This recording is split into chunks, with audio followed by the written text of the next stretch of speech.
네, 이번에는 박정희 대 김일성이라는 주제로 우리 현대사를 한번 살펴보겠습니다.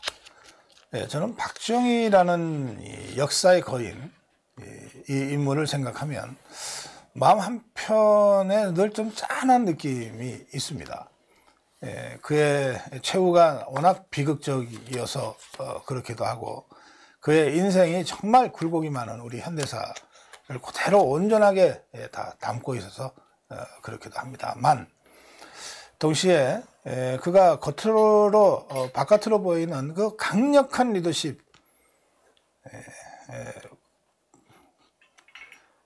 그 리더십의 이면에 정말 감성이 풍부하고 여린 마음을 갖고 있었던 사람이라고 제가 생각하기 때문에 아마 더 그럴 겁니다. 박정희가 우리 역사에 처음 이름을 드러낸 것은 정말 아이러니컬한 것인데요. 여수순천 반란 사건 후입니다. 1948년 10월 9일, 19일부터 10월 27일까지 8일 동안 남로당의 그 군사 프락치들이 여수순천에 주둔해 있던 국군 제14연대 군인 2천여 명을 모아가지고 반란을 일으켰어요. 이들은 여수순천에 모여서 훈련을 하고 있었는데 곧 얼마 후에 제주도 4.3 사건의 그 무장대를 진압하기 위해서 출동할 예정이었습니다. 그러니까 당시에는 이 국군 경비대가 좌파들도 막 받아들였거든요. 그래서 우리 군 안에 좌파 프락션들이 굉장히 많이 들어가 있었고, 남로당도 그때부터 군에 열심히 자기 공작 세포들을 심어놨어요. 그러니까 이제 여수 순천에 모여있던 14연대 군인들 중에도 좌파들이 많이 있었고, 이들이 얼마 후에는 군의 명령을 받아서 자기네 동지들을 진압하러 가야 될 상황이 되니까 그걸 거부하고 반란을 일으켰던 겁니다. 8일 동안에 여수 순천을 장악하고, 그리고 우익 인사들을, 자유파 인사들을 대거 살해, 학살하는 만행을 저질렀습니다. 이 사건으로 경찰 74명이 학살당했어요. 그리고 150명의 민간인이 살해당했습니다. 비상계엄이 선포됐고 우리 군이 진압을 했는데, 진압 과정에서 2,500여 명의 양민들이 또 죽었습니다. 당시에는 남조선 국방경비대였어요. 모병제였습니다. 징병제라고 하는 체제가 갖춰주기 전이니까 모병제였습니다. 그러니까 지원하면 대개의 경우에 군인이 될 수 있었어요. 신원조회가 허술했습니다. 그래서 경찰의 탄압을 받아서 도망다니다가 군에 입대해버리는 걸로 피신을 하는 이런 좌파들이 많이 있었어요. 또 미 군정은 남로당도 합법적으로 인정을 하지 않았습니까? 초기에. 그러니까 군에도 좌파들이 있는 거가 뭐 이상할 게 있냐, 그랬던 거예요.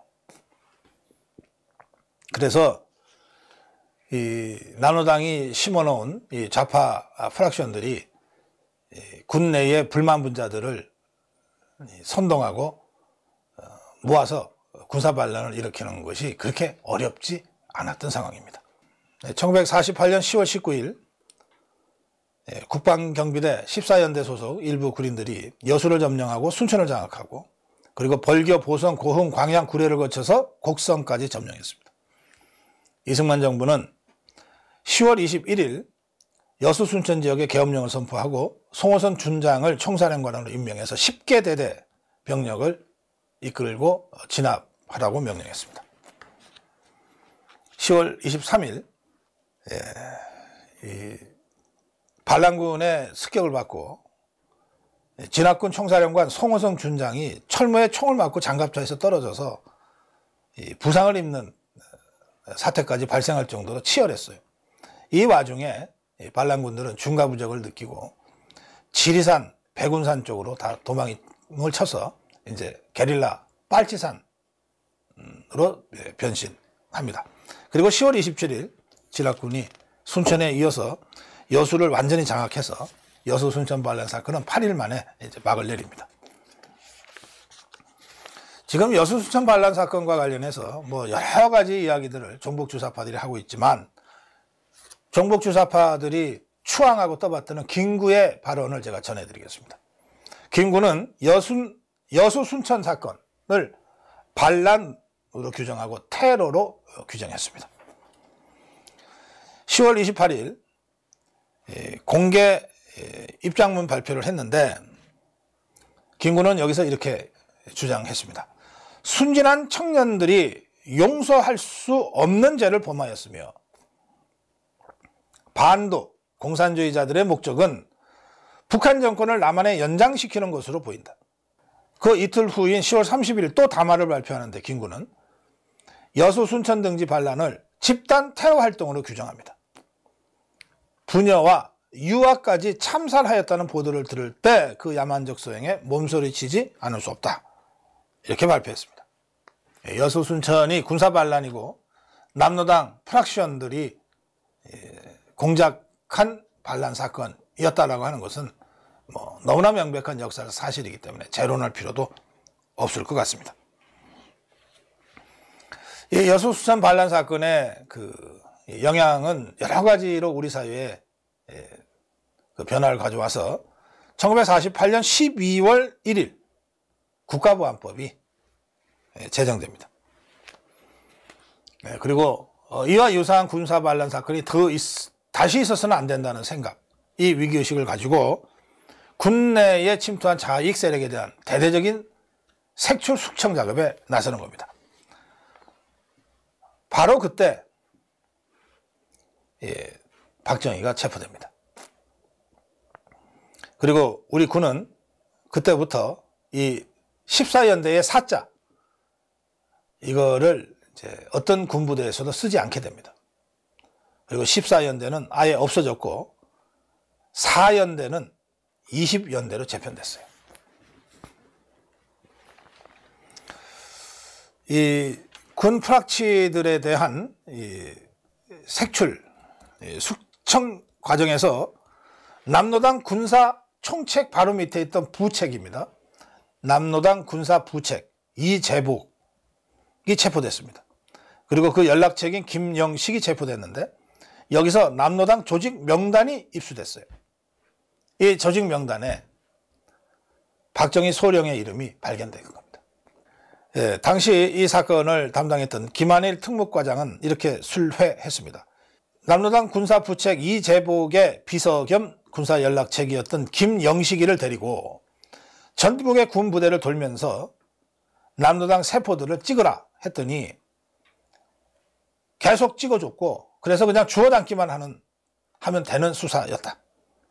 그런데 이재복의 명단 속에 바로 박정희 소령의 이름이 포함되어 있었다. 이 박정희가 이 여수 순천 반란 사건에 직접 개입했다는 증거는 현재까지 없습니다. 다만 남로당 입당 원서에 도장을 찍은 것은 사실인 것 같아요. 그리고 이재복의 이 남로당 그 세포, 군에 침투한 세포 중에 한 사람으로 박정희 소령의 이름이 나왔던 것도 사실인 것 같습니다. 이재목은 박상희의 아주 가까운 친구였습니다. 근데 셋째 형 박상희는 박정희가 어릴 때부터 가장 존경하고 따르던 형입니다. 그 박상희와 가장 가까운 친구 중에 한 사람이 바로 이재복이었던 거예요. 남로당 군사부책. 수사팀장이 당시에 김창룡이었는데, 이 김창룡은 박정희가 가장 존경하던 친형 박상희의 가까운 친구 이재복이라는 남로당의 거물과 개인적인 친분이 있었던 것을 확인하고 나서, 그렇다면 박정희도 남로당 고위 간부일 가능성이 있다고 의심하고 박정희를 체포했습니다. 1949년 체포 후 석 달 후인 1949년 2월 8일 군사재판 1심이 열렸는데 여기서 박정희는 무기징역, 파면, 급료 몰수형을 선고받았습니다. 그런데 당시 군 지휘관들이었던 김점권, 강측모, 그리고 백선엽의 노력으로 징역 15년으로 감형됩니다. 그리고 직접 여수수전 반란 사건에 개입한 적은 없었으니까. 그리고 박상희의 가까운 친구 이재복의 인연 때문에 이렇게 엮여 들어간 것 같은데, 그러니까 박정희가 수사팀에서 이미 가지고 있었던 남로당 명단을 조직구도 윤곽을 그려주면서 수사에 협조를 했어요. 그래서 재심사 과정에서 백선엽, 김한일, 김창룡 이 세 사람의 보증을 받고 집행정지로 풀려나서 민간인 신분이 됩니다. 백선엽, 대령, 김한일, 방첩과장, 김창룡 대위 세 사람의 보증이 있었습니다. 그렇지만 그 후로 박정희는 남도당 연루자라고 하는 꼬리표가 달려가지고 군에서 제대로 활동을 할 수가 없었어요. 미국 유학 대상자로 선발됐지만 신원조회 과정에서 탈락하기도 하는 불운을 계속 겪게 되죠. 이 감옥에서 백선엽 등의 노력으로 이제 풀려난 박정희는 이제 편의적으로, 당시에는 이렇게 시스템이 딱딱 정립되지 않았던 어수선한 시기였으니까요. 편의적으로 정보국, 육군 정보국 전투정보과 상황실장이라는 비정규 직책으로 한 1년간 복무하게 됩니다. 그러니까 이때가 6.25 전야입니다. 그런데 당시에 정보국 전투정보과에 배치되어 있었던 젊은 6사 8기생들을 만나게 되죠. 김종필, 이우락 등이었습니다. 나이로는 대여섯 살 아래고 육사로도 한 6년 후배인 이 8기생들 중에 선두주자들과 만나게 됩니다. 그래서 바로 이 6사 8기생들이 5.16 군사정변의 핵심 주도 세력이 되는 겁니다. 그러다가 6.25 전쟁이 터져요. 육군 전투정보과가 하는 일은 뭐냐면 북한의 군사 동향을 면밀히 검토하고 예측을 하는 거였어요. 그리고 예측하는 보고서를 이제 군 수뇌부에 전달하는 일이었는데, 그러니까 육군의 어느 부서보다도 북한군의 동향을 잘 알게 되고, 그래서 다가오는 전쟁의 냄새, 6.25 전쟁의 냄새를 가장 먼저 맡았던 부서였습니다. 이 박정희가 일하던 이 전투정보과는 1949년 12월부터, 그러니까 6.25 전쟁 6달 전부터 남침 징후를 포착했고, 비공식 상황실장 역할을 하던 박정희 주재하에 여러 차례 회의를 열면서 남침 가능성을 경고하는 의견서, 판단서를 작성해서 군수 내부로 전달을 했습니다. 이 전투정보과에서 1949년 말에 작성한 이 적정 판단서, 여기에 따르면 북한군은 의정부 서울 방향을 주공 방향으로 삼고 개성 서울 서쪽에, 동쪽에 화천, 춘천, 서울 남쪽 우회 노선을 보조적인 공격 방향으로 삼을 것이다. 세 군데에서 밀어오는데 의정부 서울 방향을 주 공격 노선으로 삼을 것이다. 그리고 주문진과 옹진에서 양동작전을 펼칠 것이다. 이렇게 분석했어요. 이 보고서는 남아 있습니다. 실제로 반년 뒤에 북한군이 남침한 경로가 아주 정확하게 예측돼 있습니다. 그러니까 이 판단서를 보면 당시 박정희와 함께 일하던 6사 8기생들, 김종필, 이우락은 당시 우리 군의 그 자원들 중에서 가장 정확한 최정의 인력들이었다고 하는 것을 확인할 수가 있습니다. 이 판단서의 총론 부분은 박정희가 직접 집필을 했다고 합니다. 박정희는 1950년 봄을 계기로 적정, 북한군의 급진적 변화가 얘기된다.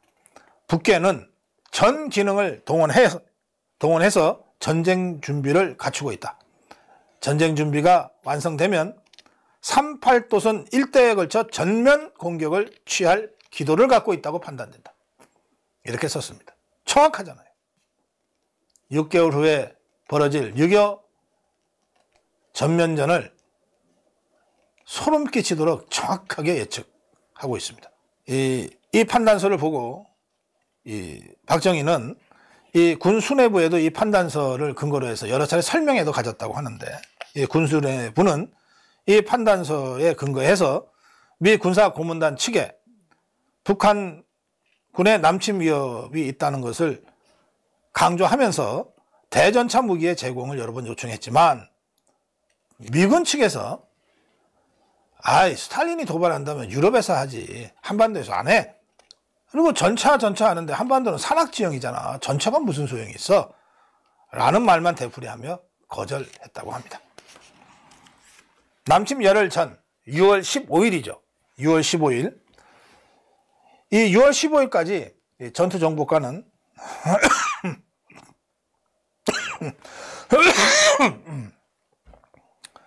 남침 열흘 전인 6월 15일까지 전투정보과는 남침이 임박했다는 보고서를 군수 내부에 계속 올립니다.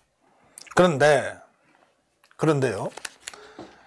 6.25 전쟁 이틀 전인 6월 23일 당시 육군참모총장 최병덕 총장은 어떤 명령을 내리냐 하면, 전투정보과가 계속해서 남침이 임박했다, 전면전이 임박했다고 긴급 경고 보고서를 올리고 있는데도 6.25 전쟁 이틀 전에 최병덕 육군참모총장은 대북 경계령을 해제해버립니다. 78일 동안 유지해온 대북 경계령을 6.25 전쟁 이틀 전에 해제해요. 그리고 예하부대에게 휴가를 실시해도 좋다고 합니다. 그래서 1950년 6월 25일 일요일 많은 군 장병들이 휴가에 갔던 겁니다.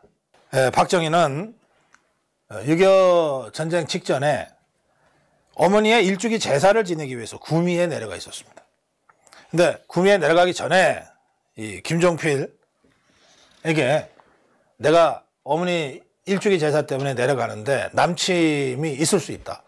남침이 있으면 즉각 나한테 연락하라. 당시에는 뭐 휴대폰 없고 전화도 잘 안 될 때 아닙니까?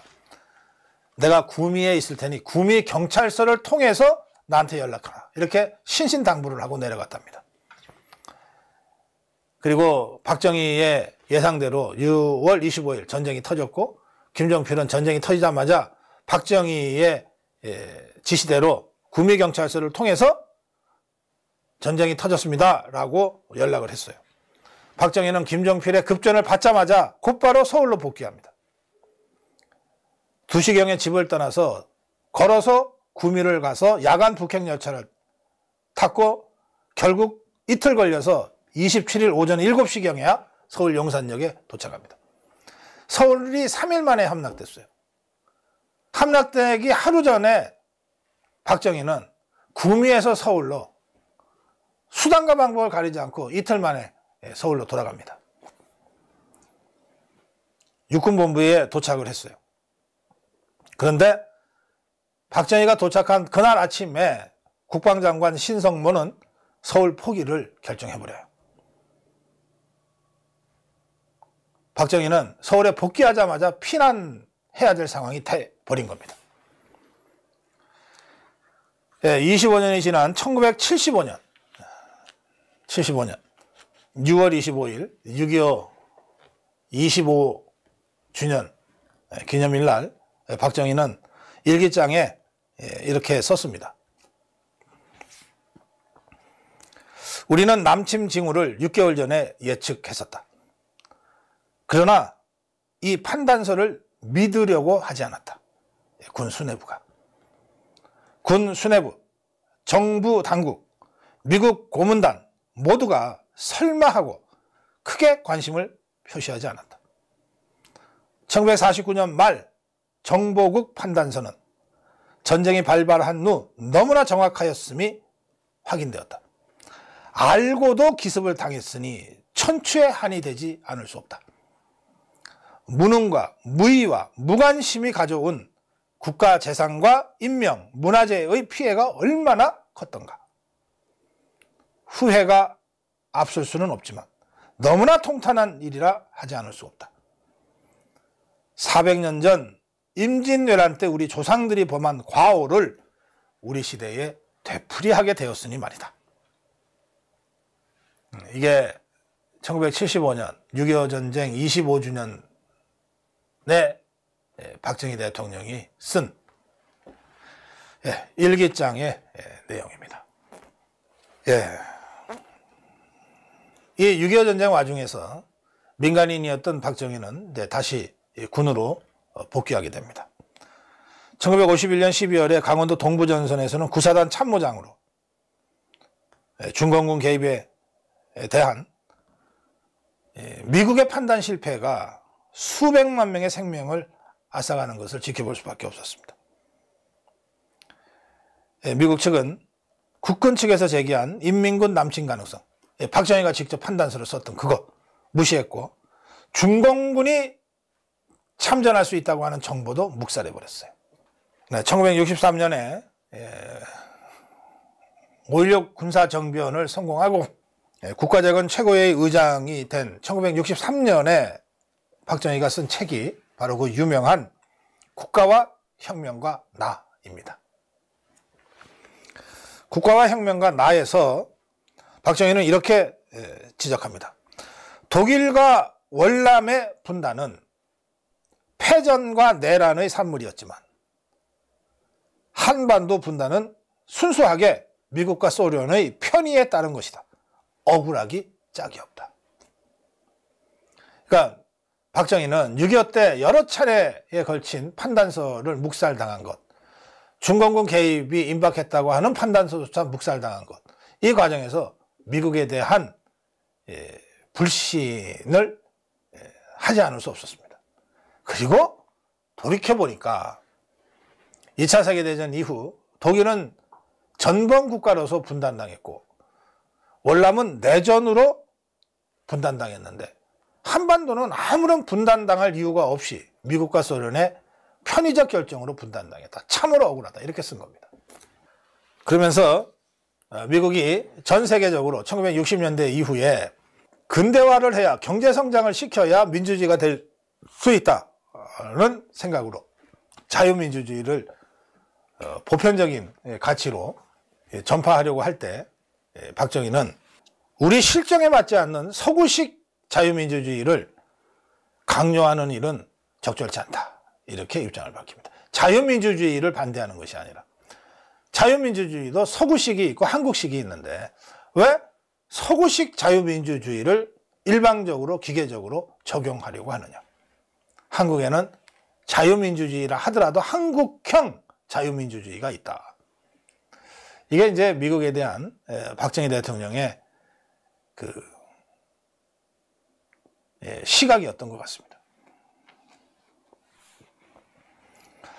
사실 이 박정희 정부에 대해서 미국은 역대 미국 대통령들이 박정희 대통령을 늘 좀 의심했고 그래서 뭐 주한미군 철수와 같은 정말로 중요한 안보 정책도 박정희 정부, 박정희 대통령을 압박하는 수단으로 사용한 미국 대통령들도 있습니다. 그래서 미국의 원조를 받는 개발도상 국가 중에서 사사건건 미국과 마찰한 박정희 정부는 그야말로 이례적이다. 이런 평가를 이제 많은 전문가들이 하기에 이르렀습니다.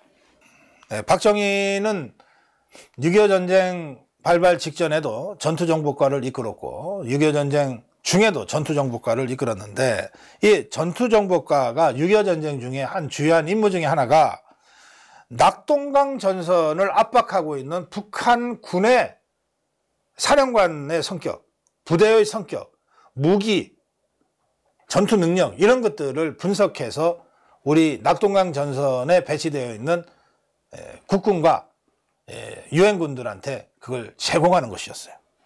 그래서 지피지기면 백전백태. 적을 정확하게 알아야 승리할 수 있다. 이 적을 정확하게 아는 일을 당시 박정희가 이끌던 전투정보과 이상으로 해낸 기관이 없습니다. 그런데 전황은 계속 급박해지고 전투정보과는 아무리 중요한 역할이라 하더라도 외형상 후방에서 펜대 굴리는 일을 하는 것이었으니까 자꾸 전방으로 차출하려고 했던 거예요. 이걸 단 한 명, 자기 휘하에 있는 전투정보과 장교들을 단 한 명도 뺏기지 않고 지켜내면서 끝까지 전투정보과의 일을 해낸 것이 박정희입니다. 그 과정에서 박정희의 리더십을 김종필, 이우락 등 6.4.8기의 핵심들이 그야말로 체감하게 됐다고 얘기할 수 있습니다. 그것이 이후에 5.16 군사정변의 6.4.8기 주력 세력과 박정희의 결합으로 결실을 맺게 됐다. 이렇게 말씀드릴 수 있습니다.